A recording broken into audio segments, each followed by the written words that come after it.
Ya, teman-teman selamat pagi di sini. Apa kabar kalian? Nah, di video ini saya mau share mengenai review hasil dari iklan di Lazada. Di video sebelum-sebelumnya kan membahas mengenai iklan tuh, dari apa itu iklan sampai juga praktek buat iklannya. Nah, di video ini saya review hasil iklan itu, teman-teman. Hasilnya apakah oke atau tidak? Ini videonya, teman-teman. Ya, teman-teman, jadi ini kita buka dashboardnya. Kalian masuk ke Seller Center seperti biasa. Setelah masuk Seller Center Lazada ke promosi berbayar yang ini. Nah, di sini bukan buat campaign berarti ya, karena kita mau cek atau review hasil dari iklannya. Jadi kita ke laporan tinjauan. Nah, setelah laporan tinjauan, ini kan ada tampilan keseluruhan gitu ya, seperti ini. Nah, ini kalau misalkan kita mau cek yang laporannya, yang kalau saya biasa cek di promosi berbayar, teman-teman. Nah, di sini. Nah, ini laporan iklan kita ya. Nah, coba yang kemarin itu di bulan Juni ya, di bulan Juni sampai tanggal 30. Nah, jadi pasang iklan itu saya hanya 2 kali, teman-teman, di tanggal 1 nih. Sampai ini berarti sekitar tanggal 7 ya. Lalu ini juga iklan. Nah, yang ingin saya sampaikan ke teman-teman, yang pertama, kalian harus cek dari rasio yang terbelinya dan juga biaya iklannya berapa. Nah, kalau kemarin kan saya sampaikan ke teman-teman bahwa produknya ini profitnya itu 30.000 satu produknya itu. Nah, ini yang terjualnya itu 13 dan ini pengeluaran iklannya 164 gitu ya. Jadi berarti ada untung nih. Tadi sih saya sudah hitung. Nah, 30 kali 13 390 dikurangi ini dibuletin jadi 165. Nah, untungnya atau profitnya dari iklan ini adalah 225 nih, teman-teman. Jadi untungnya. Kalau saya sih memang secara teknis saya tidak begitu detail memahami ya, tapi saya lihat dari jumlah yang terjual dan berapa biaya iklan. Nah, menu-menunya ini yang pertama ini ada pengeluaran. Pengeluaran adalah jumlah total budget yang telah digunakan. Nah, jadi selama periode iklan ini ada 2 nih iklan, itu menghasilkan pengeluaran Rp164.863. Impresi ini adalah iklan kita itu ditayangkan ke calon pembeli. Nih. Jadi impresi ini dihitung ketika produk promosi Anda muncul. Impresi membantu Anda untuk memahami seberapa sering produk promosi Anda dilihat. Nah, jadi ketika kita iklan, ada 14.954 kali produk kita ini ditayangkan ke calon pembeli potensial kita. Jadi ketika mereka mencari di aplikasi Lazada, nah, Lazada menampilkan produk yang kita iklankan itu sebanyak sekian, teman-teman. Lalu dari tampilnya produk tersebut, ini ada orang yang ngeklik, teman-teman. Nah, ketika klik dihitung ketika calon pembeli melakukan klik produk promosi Anda. Nah, di sini yang seperti saya bahas sebelumnya, ketika mereka ngeklik sebanyak 373 ini, maka disitulah kita harus bayar ke Lazada, teman-teman. Tidak peduli ini laku, tidak peduli ini tidak laku. Jadi ketika pembeli mengklik dan produk itu dilihat oleh calon pembeli, dan mereka tidak jadi beli, lari ke kompetitor, jadi membeli produk kompetitor, disitulah yang namanya boncos. Tapi kalau mereka ketika klik dan mereka langsung beli, nah disitulah baru dapat profit, teman-teman. Lalu ini ada CTR. Nah, CTR ini adalah rasio ya, klik per impresinya. Jadi rasionya itu 2,49. Jadi sekian banyak yang ditampilkan, tapi cuma diklik sekian. Kalau saya pribadi sih, kalau kliknya hanya klik doang sih, ya nggak apa-apa, CTR-nya kecil. Tuh kalau banyak diklik juga rugi gitu kan. Tapi ya itu dia, ini untuk apa ya, data untuk bagaimana kita meningkatkan. Nah, salah satunya adalah rasio kliknya inilah yang harus ditingkatkan oleh saya, teman-teman, karena ini kan cuma 2,49, jadi jauh gitu ya dari seharusnya gitu. Kalau bisa sih mungkin di atas 5 atau 10 atau bahkan 50%-nya orang ngeklik. Nah, itu berarti tampilan produk kita itu mencolok gitu ya, sehingga orang itu matanya melihat produk yang kita iklankan gitu. Mungkin ini pembeli itu atau calon pembeli itu kurang menarik dengan produk yang saya iklankan, entah itu dari sisi foto atau mungkin harga dan lain sebagainya. Lalu ini unit yang terjualnya teman-teman. Nah, total unit yang terjual dari klik yang terjadi pada produk promosi. Jadi dari ditampilkannya iklan kita sebanyak 14.000 lebih, lalu diklik sebanyak 373, nah yang jadi belinya ini 13 teman-teman. Jadi berarti 373 nih dikurangi 13 berarti 360-nya ini mereka ngebuang duit kita nih, ngebakar duit. Jadi mereka ngeklik tapi tidak jadi beli, ngeklik tidak jadi beli gitu ya. Hanya 13 orang nih yang mereka ngeklik dan akhirnya membeli gitu. Nah, ini juga perlu dipertanyakan, perlu ditingkatkan gitu ya. Kalau secara keuntungan dari iklan dan profitnya itu ada lebih gitu ya, yang tadi ini teman-teman ada 225. Tapi kalau dari sisi kesehatan iklan ini kurang gitu. Dari yang 373 cuma 13 yang beli. Nah, ini pendapatan jadi dihitung berdasarkan pendapatan produk yang kita jual ya. Jadi dengan 13 ini kita menghasilkan penjualan 1,5 juta. Ini hasil penjualannya. Kalau misalkan simpelnya ya kita 13.000 ini, 13 penjualan ini kaliin aja dengan profitnya. Lalu dikurangi ini. Gitu sih kalau saya simpelnya. Lalu yang selanjutnya ini CPC teman-teman. Nah, ini rata-rata bayar iklan kita per klik. Jadi ketika pembeli melihat iklan kita sebanyak 14.000, mereka ngeklik seperti ini teman-teman. Nah, mereka mengklik dan kita membayar 441 sebagai pengiklan ya atau penjual ini.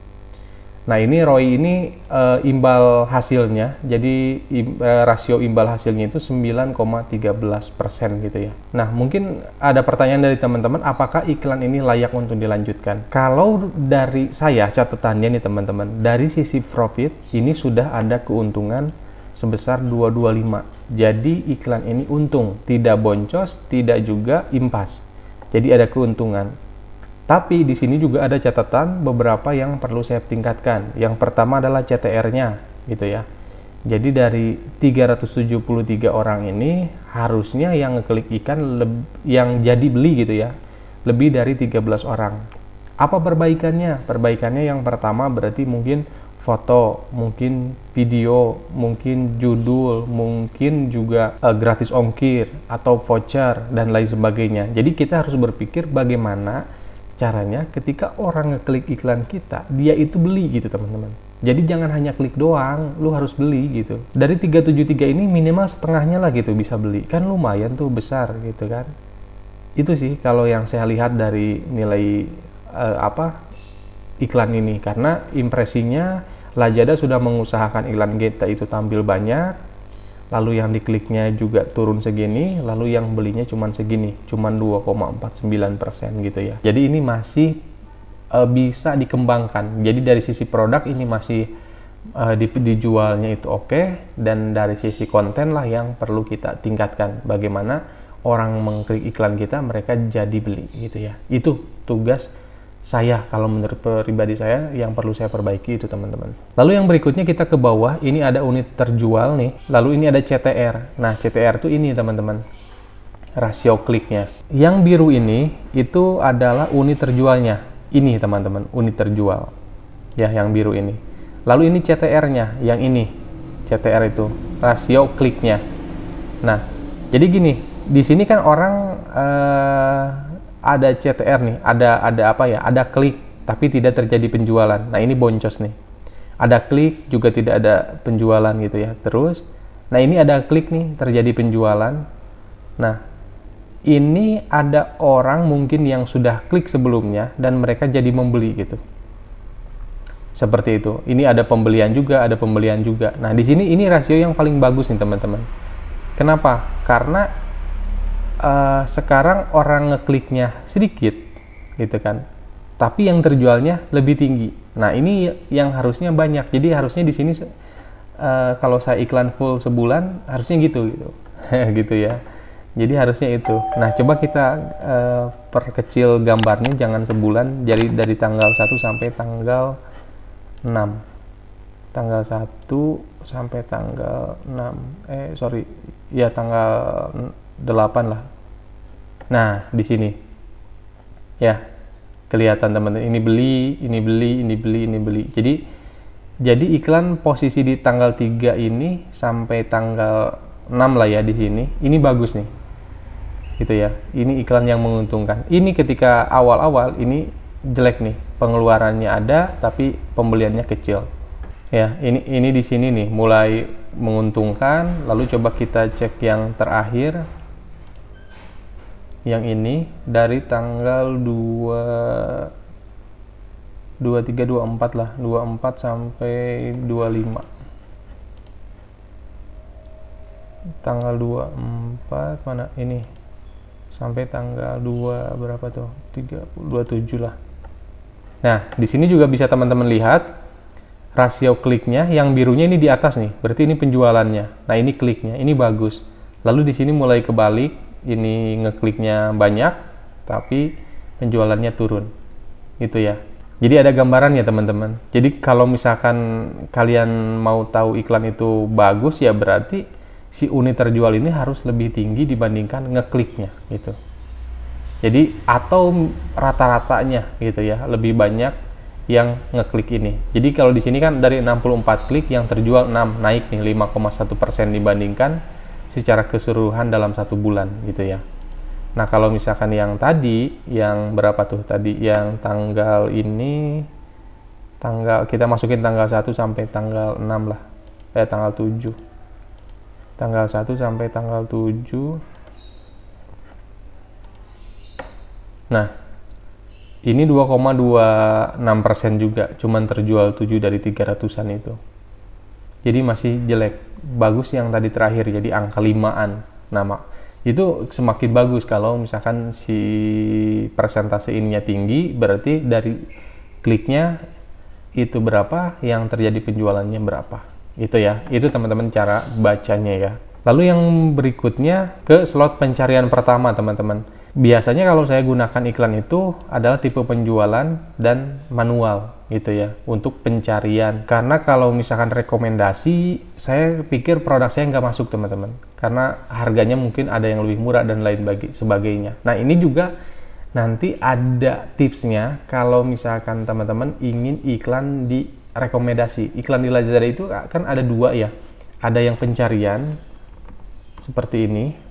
Misalkan kita cari apa ya, minyak zaitun misalkan, zaitun gitu ya.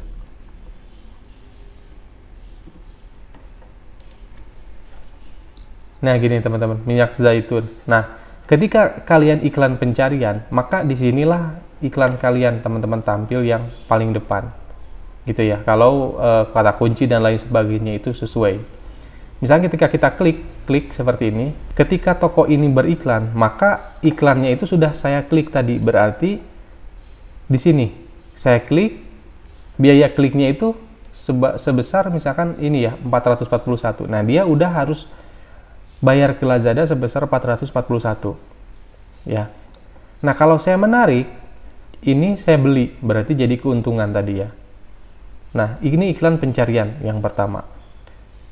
Lalu yang kedua, ada rekomendasi teman-teman. Ketika kita baca seperti ini, oke, menarik sih iklannya, bagus, produknya.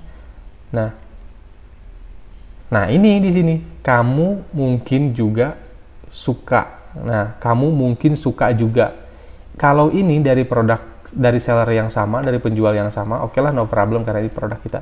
Tapi di sini, nah di sini adalah iklan rekomendasi teman-teman. Jadi Lazada merekomendasikan, oh ini harganya 18.000, yang tadi berapa? Yang tadi harganya 19.000 tuh kan. Ketika kita iklan, ngeklik ini kita harus bayar Rp400 sekian. Tapi ketika pembeli ini, calon pembeli melihat ke bawah, ternyata ada yang produk sama persis gambarnya teman-teman. Lihat fotonya sama persis, tapi harganya lebih murah dan dia juga bintangnya sempurna ini, bintang 5. Nah, kalian sebagai pembeli mau gimana? Pasti klik ini kan? Wah, ini lebih murah. Nah, disinilah jahatnya iklan. Terus misalkan kita jadilah ini membeli produk yang orang lain. Nah, siapa yang rugi? Yang rugi yang kita tadi, yang pertama ini. Dia iklan, gitu kan? Dia iklan, diklik iklannya, ketika pembeli itu menggeser ke bawah, ternyata ada produk yang sama, fotonya sama dan lain sebagainya, tapi harganya lebih murah dikit, dan orang jadi beli yang ini. Jadi kita sama dengan mengiklankan produk orang lain, itu. Nah, makanya saya nggak menggunakan produk rekomendasi ini, teman-teman. Karena kalau misalkan sekarang orang lain iklan produk yang sama dengan saya, produk yang ini, harga 18.799. Dan ketika orang ngeklik dan mereka menggeser ke bawah, ternyata mereka menemukan kemungkinan produk kita itu ini yang 22.500. Nah, ada dua kemungkinan, mereka mengabaikan tidak mengklik iklan ini, atau yang kedua karena mereka penasaran klik iseng. Ketika diklik iseng seperti ini, oke sih, ini ya sama aja sih, oke sama aja. Ya udah, saya putuskan membeli produk yang pertama aja. Nah, ini juga jadi kerugian gitu. Makanya saya nggak menggunakan rekomendasi karena harga saya kalah sama orang lain gitu, sama yang jualan yang lain. Rekomendasi nggak saya gunakan. Saya hanya pencarian, ya berharap ketika orang mengklik, mereka langsung beli. Jangan menggeser ke bawah sini. Gitu ya. Nah, mungkin bagi kita, termasuk bagi saya juga, kenapa ini kecil, 2,4% dari sekian banyak ini yang diimpresikan atau diklik, yaitu mungkin orang melihat, oh yang bawah lebih murah nih, akhirnya jadi beli yang orang lain. Gitu. Nah, kita mungkin disitulah yang harus diperbaiki, dari fotonya kalau bisa kita lebih bagus, lebih meyakinkan, lebih natural, lebih original, dan juga di deskripsinya meyakinkan dan lain sebagainya gitu. Nah, ada juga toko yang produknya saya handmade sendiri, jadi memang produknya umum, tapi saya repack lagi dengan gaya sendiri gitu ya, packing sendiri. Nah, itu tinggi penjualannya, teman-teman. Ngomong-ngomong, ini kalau saya bahas panjang, kayaknya kepanjangan videonya. Jadi mungkin tentang iklan, nanti tentang produknya bagaimana kita repacking atau rebranding gitu ya, nanti kita bahas di iklan lain. Untuk saat ini itu aja sih, teman-teman. Nanti kalau misalkan mau diskusi, pertanyaan silahkan di kolom komentar. Tapi sedikit disclaimer juga bahwa saya bukan ahli dalam iklan ini, saya juga masih belajar dan sama-sama kita belajar ya.